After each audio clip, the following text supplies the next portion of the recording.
Good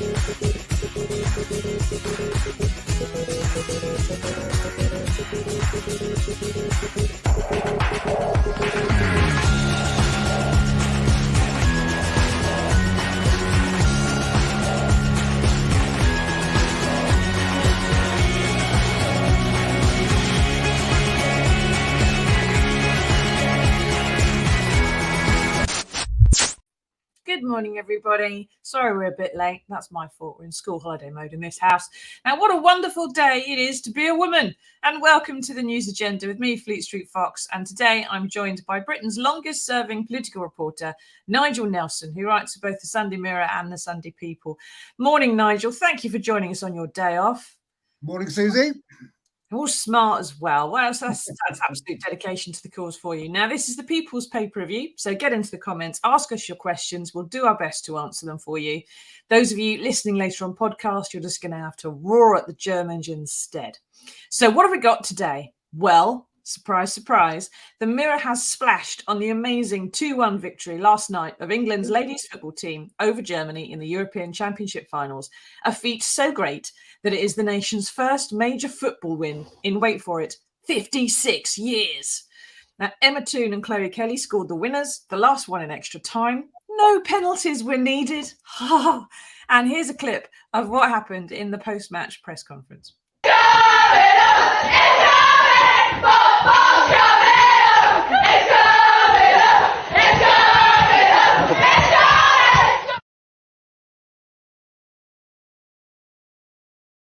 That's brilliant. Now, all of this, of course, was followed by scenes of drunken violence and xenophobia. No, hang on, wait a minute. It wasn't. In fact, there were loads of children, parents who felt their children were safe. A press conference there where someone's jumping on the desk, celebrating, and no one is worrying about what's going to happen to the desk. Nobody smashed the place up or had a fight with the busies afterwards, Nigel. Chloe Kelly is, I hope, about to land a major sponsorship deal for sports bras because she whipped her top off in a goal celebration and ran around the pitch but showing it off. And Nigel, this isn't just a sporting win, is it? It's a hope of triumph over adversity, peace over conflict. Dare I even say it? Real sportsmanship over willy waving? What would you say? Yeah, I think so. I mean, I'm old enough to have watched the men triumph in the 1966 World Cup. And the fact that the women did this over Germany, did it at Wembley, did it in front of the Queen's grandson, feels like sort of history coming full circle. And as you say, you know, the first time we've triumphed in a major tournament in 56 years, which is a huge gap.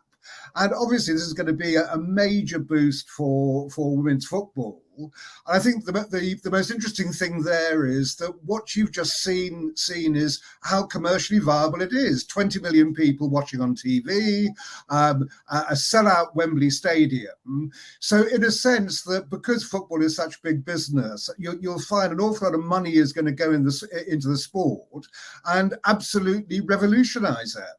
Well, this has been the argument against women's football for so long, isn't it? It was just that, well, look, the women, they just don't get the gate. They don't get the sponsorship. So, I mean, you know, no one's really interested in the game. It's not as violent. So you're not going to get the money in it. So what's the point in putting the money in?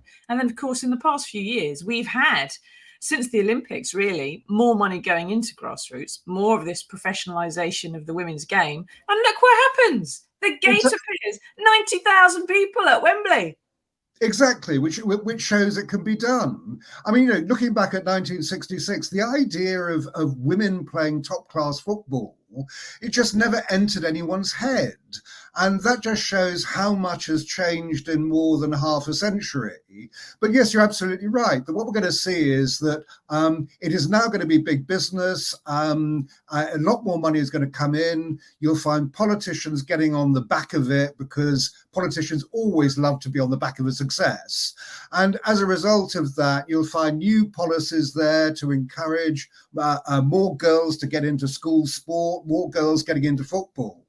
So all this is actually genuinely a real game changer. Yeah, fingers crossed. Now get into the comments, everybody. Tell us what you think. Were you watching the match last night? Do you think it means anything new or different or brilliant? Would you rather see a men's game? Would you rather see a women's game? Does it not matter? How have your little boys or little girls reacted to the news that broke overnight? So today, we've got 7,000 fans expected to descend on Trafalgar Square for what is going to be a government-sponsored and paid-for celebration of the match victory. I suppose the question for you, Nigel, is more in your area of expertise, is what the politicians are actually going to do about this. Because like you say, they like to hook themselves onto something successful. It makes them look more successful and it's exploitative and all the rest of it. And Liz Truss and Keir Starmer were both at the match last night, both tweeted about it afterwards. Rishi Sunak was watching in a pub in Exeter where he's preparing for tonight's Tory hustings for the leadership. He had some ready-made policy announcements to tweet as well soon afterwards. It's such an amazing moment in British sport. They're all going to try to ride this wave. What do you think? How much of that is going to be meaningful? Well, I think that you really come down to two things there. It's the grassroots level and also the school level. So I do think you're going to find that sport is going to go up in the as far as the curriculum goes when it comes to schools, and you should get some more money in the grassroots. Now, the MP Tracy Crouch, former sports minister, she's been campaigning for this kind of thing for ages. Something like yesterday evening means that it can become a reality. So yes, I think that it doesn't matter really which party is in government. I think you will get more support on the basis of this at those two levels. That would be handy, wouldn't it? My little girl, who's 6, announced today that she's very good at football, but she's not allowed to play it at school. There is a football team for her school. It's boys only. I'm hoping that when they start again in September, the head teacher will go, I know, let's have some girls' football. They don't even get to play it in PE, Nigel. In fact, she said the only time she got to play any football at school was on sports day, where they all had to line up and take a shot at goal. And boys and girls did the same. Now, Ron says, I hope to see the day that the girls earn as much as the boys do. That would be nice, Ron. Just in every walk of life, Ron, not just football. Karen says, this is fantastic. We need to pay them the same as men. It's an amazing team. There's a bit of a theme developing here. So like you said, Nige, a lot of the professionalisation of the women's game, it came about because of 2012, the Olympics, and the various sports ministers we've had. Tracy did an amazing job when she was a Tory sports minister. But it takes this investment to make the game then happen, create the right environment. So the crowds and the supporters are plainly there.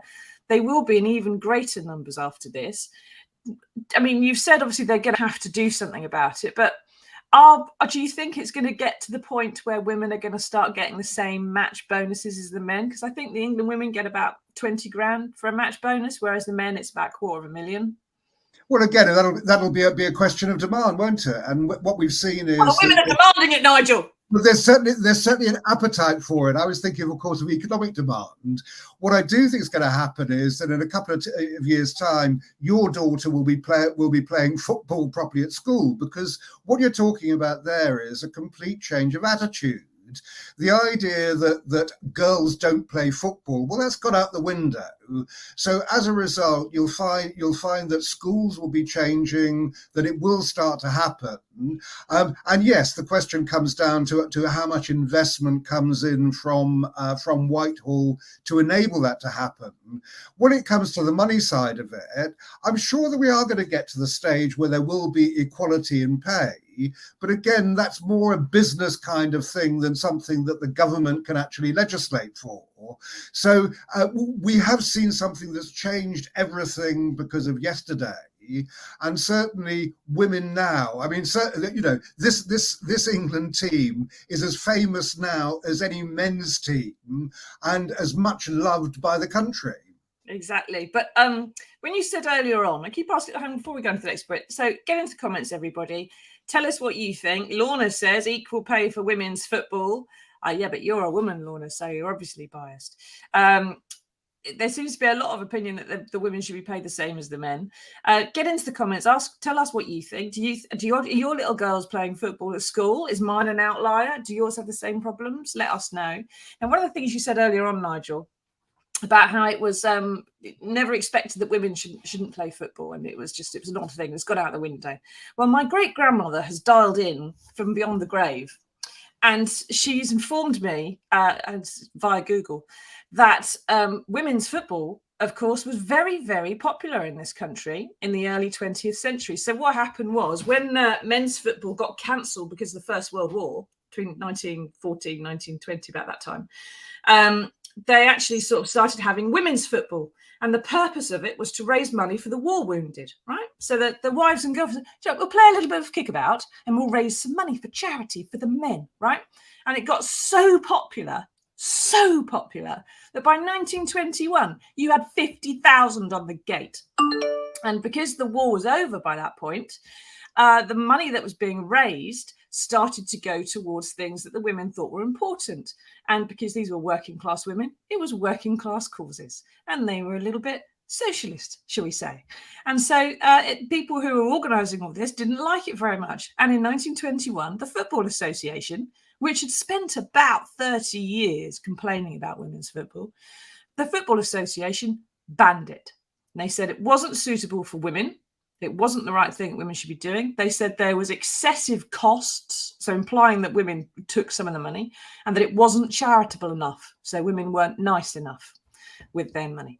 And it got banned, and that was it. Gone. And that's partly why you and I have grown, and lots of our viewers have grown up in a country where there was no women's football. Well, that's an extraordinary story. I didn't know all that, but of course, you're talking about a time also when women didn't even have the vote. So an awful lot has changed since then. I don't know quite what would have happened in the interim. That certainly in recent years, the FA has done quite a lot to actually support women's football. So it seems to be that we have this sort of misogynist attitude that went on between the wars and just after, and that would appear to be changing. Well, hopefully, unless the FA comes, we had 50,000 on the gate. I think it was, I can't remember the name of the team now. I'm sorry, I'm not an expert on it yet. I will be later on when I write a column about this. I'm not at the moment. But there was 50,000 or so on the gate. I think it was Goodison Park for a major women's match. And then it was because it got so popular, the FA decided to ban it. That was at the wave. They banned it at the top of the wave, which is the astonishing thing. So perhaps, and if nothing has changed, of course, we'd be at about that point now. And the FA may well act and say, it's time to ban women's football again, because they're just making too much money. They're too popular and they're showing us up for being a violent bunch of idiots. Now, Kenneth Wick says, just a wonderful afternoon yesterday. They made the country smile. Maybe even they would make the men's team, well, they could coach them a bit, teach them how to play. Or they could maybe just teach some of the supporters perhaps how to behave a little bit at a match if it does or doesn't go your way. There were Swedes yesterday, Nigel, according to the Mirror today, our reporter that was there, who painted themselves in red and white to go to the match because they'd come for the semi-finals. They obviously had their tickets and so on, and they stayed on to watch England and cheered them on, which I think is absolutely marvellous. Can you imagine that happening for the men? No, I can't. And I know I read that this morning as well. And I thought fabulous. I mean, given that the women had defeated Sweden earlier on, the fact that they came down on our side is absolutely fantastic. Yeah, the whole thing is just refreshingly nice. It's about football rather than, who the biggest bloke is sort of thing.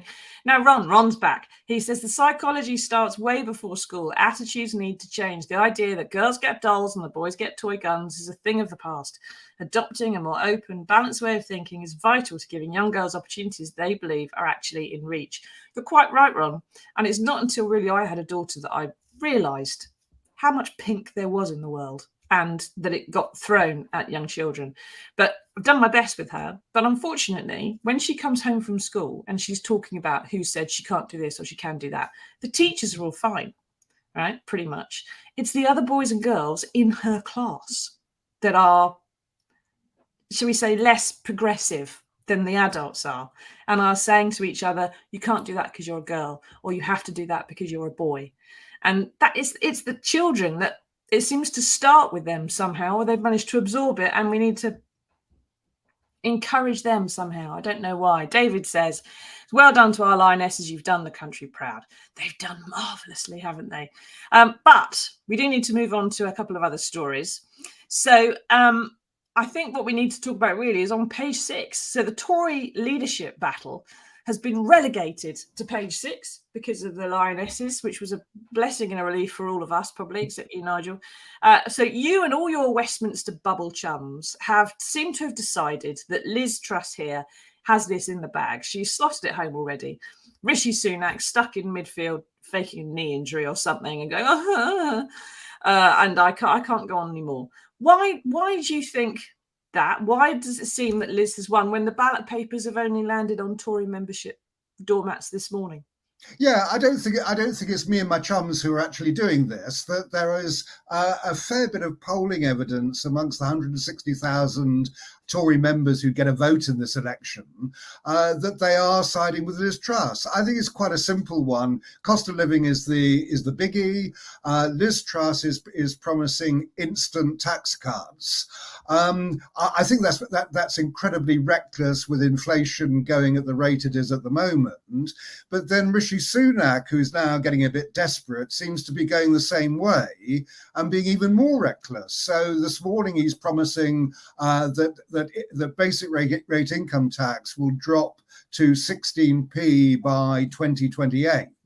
I don't know how he can possibly think he can actually work that one out on the basis that he says he can pay for it through growth prediction figures. Well, we've just seen that anything can come out of the blue. We've had COVID, which wrecked any prediction. We've had the Ukraine war that came out of the blue as well. If we'd followed Bank of England predictions, inflation at the moment should be around about 2% rather than 9% it is. Yeah. So it's an extraordinary promise from Rishi Sunak. But I do think when it comes to Liz Truss, it is down really to this whole tax cutting agenda that Tories absolutely love that. It's terribly Thatcherite, which of course is what Liz Truss is modelling herself on. And that's why I think she's in the lead. So at the moment, it seems to me this is her race to lose. And the only way I can see that really happening is if she implodes along the way. Yeah. It's probably a good idea that she doesn't go and face Andrew Neil or anything like that on TV. Yes. Just sort of, steady as she goes, and she should actually make it. Doesn't want to talk too much in public, that sort of thing. Don't want to lose it now. But as far as Rishi Sunak's growth predictions are concerned, I can predict I'm going to earn £100,000 in 5 years' time. Doesn't mean I'm going to. Doesn't mean the editor's going to start paying me that, although it would be nice. I can predict I could be a size 10 again in a few months. Doesn't mean that's going to happen because a cake might appear or a packet of biscuits. And then, my whole Boniface shrinking plan has gone out the window, hasn't it? So that's not going to work. But it's part of this, really. It seems to me that the Tory membership, the one thing they do seem very united on is that they all quite like Boris Johnson still. They very much like Boris Johnson still. And Rishi is seen as having brought him down. Even though he wasn't the first to go, he's seen as the one who wielded the knife. Is part of it the fact that the membership wish they still had Boris, despite everything, and they blame Rishi for the fact that they don't, and that's why they're going for Liz? Well, certainly a proportion of them do. I'm a bit surprised about that because, the reason that Boris went is because Tory MPs going on the doorstep, especially during the local elections, were finding a huge amount of anger for what he got up to on the basis of Partygate. I thought that kind of anger would spread to the Tory membership, but certainly there is a big chunk of it which apparently is saying not. You've even got something like 15,000 Tory members who are talking about getting Boris Johnson back on the ballot paper. Obviously, totally impossible. This is, it's a done deal. This Prime Minister is now toast. There's no way he's going to be coming back. But yes, I think that there is a certain feeling that Rishi Sunak had planned all this. He was the one who brought Boris Johnson down. And I have to say, having seen some of the material that the Rishi Sunak camp sent me, he's obviously been planning this for some time. He's coming up with a raft of policies which, in fairness, are well thought out. They're costed. You may not agree with them, but they have all the elements of something that you would normally put in a manifesto.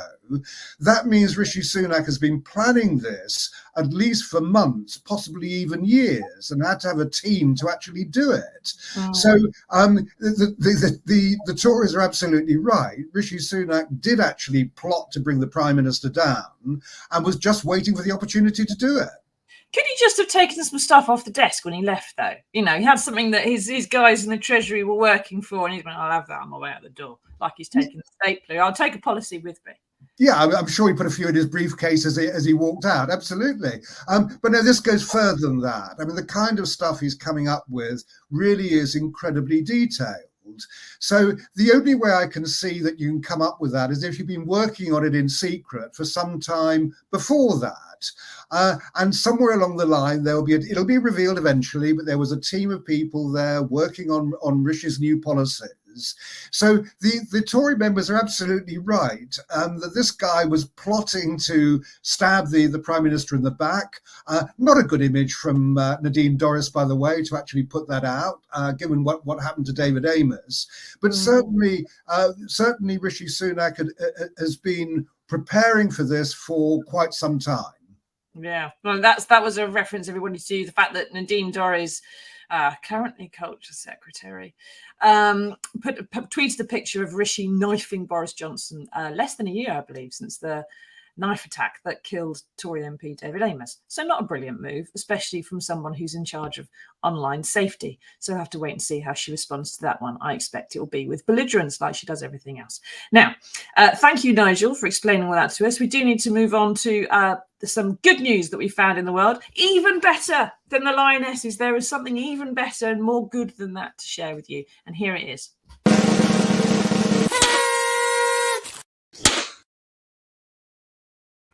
Well, actually, it's good news for everybody except me, who stopped playing sport at school when I was about 13 because I'd rather read a book instead. Now, apparently, researchers have found out, and this does seem to be a study from the University of the Bleeding Obvious, that playing sport at school makes people grittier, work harder, and it boosts your chances of achieving long-term goals the rest of your life, even as you get older and stop playing sport. So they found that it creates passion, perseverance, courage, endurance, psychological, physical ability to push through with things, all beneficial side effects of playing sport as a child. And you're more likely to be gritty, if that's a way of defining anybody, than those who didn't play sport as a youngster. So, Nigel, I suppose the question is this proof that if you play the game, then win or lose, you're always going to be a winner? What would you say? Probably not always be a winner. What I do think that sport does, it teaches you about winning and losing, which obviously is what happens in later life. Now, I may not look it now, but I was, yourself, Nigel. I was quite a nifty athlete at school. And I remember when I was 17, one of the bitterest disappointments that ever came up is that I was disqualified and lost the school athletics medal because I did a Chloe Kelly in the middle of a 400 meters and took my shirt off. And that was against the rules at the time. Now, the following year, I won the medal easily, but somehow it just didn't matter. It was the time when I was 17. That's when I really, really wanted it. And that kind of became a sort of lesson for life. So what I think is that's what school sport actually starts to teach you. And yeah, and then you may go on to play it recreationally or whatever after that if you fancy it. The fact that you gave up at 13, you may actually have missed out on something. I might have done, yeah, or I might have gained from the books. I don't know. I did do school PE in that at school, but they got a point where you just opted for the cross country run and you went and sat out the back with your mates and didn't actually run very much at all. So we have to wait and see, won't we? But I'm glad to hear that you decided to stop taking your shirt off, Nigel. It's a blessing for all of us. Thank you very much. I'm sure Chloe Kelly could probably give you some pointers there. What was it that made you take it off when you're running a 400 meters? I mean, you would have had to slow down and create some drag to do this, wouldn't you? Why? No, it was something I always did. I think it was an eccentricity that I quite liked. What I forgot was there were Amateur Athletic Association rules for school sports day, and doing it when you're in training and doing it actually on the track was not quite so clever. But no, didn't slow down. I did win the race, but of course got disqualified at the end of it. Yeah, it's the criteria that matter. It's not just the doing it well. And I say to a lot of my journalism students, you think now is the opportunity to write something beautiful and amazing and the best journalism you ever do, but I've got to mark it against these criteria. And if you don't meet those criteria, no matter how marvelous it is, I'm going to have to mark it down. Because that happened to me when I was doing my journalism exams years ago. I wrote something that was brilliant I just kept getting failed for my NCE, Nigel. Kept getting failed because I wasn't writing to the criteria, which was to be very, very boring. I had to write the most boring story in the world, then I pass, because that was what that's what the markers wanted. That's where you failed, obviously. They wanted you to keep your top on, didn't they? They certainly did. Can't think why. Thank you very much for joining us, Nigel. Thank you, everyone, for taking part. And well done to the Lionesses. Now, I think probably the Mirror will be carrying some of the footage from the celebration at Trafalgar Square later on. So if you can't get there, like most of the country, then do tune into the video pages and they'll have it on there for you, as well as, of course, the latest on the leadership race. I think we've got and it's another 7 weeks till we get a new Prime Minister. But when do we know the results of the vote, Nigel? You'll know the results on September the 5th, and then the new Prime Minister will be doing Prime Minister's questions 2 days later. I can't wait. Right, moving forward, then we've got a few weeks of freedom, and then it starts all over again. Right, everybody, thank you for taking part. We'll see you again on Wednesday for another edition of the News Agenda. Bye-bye.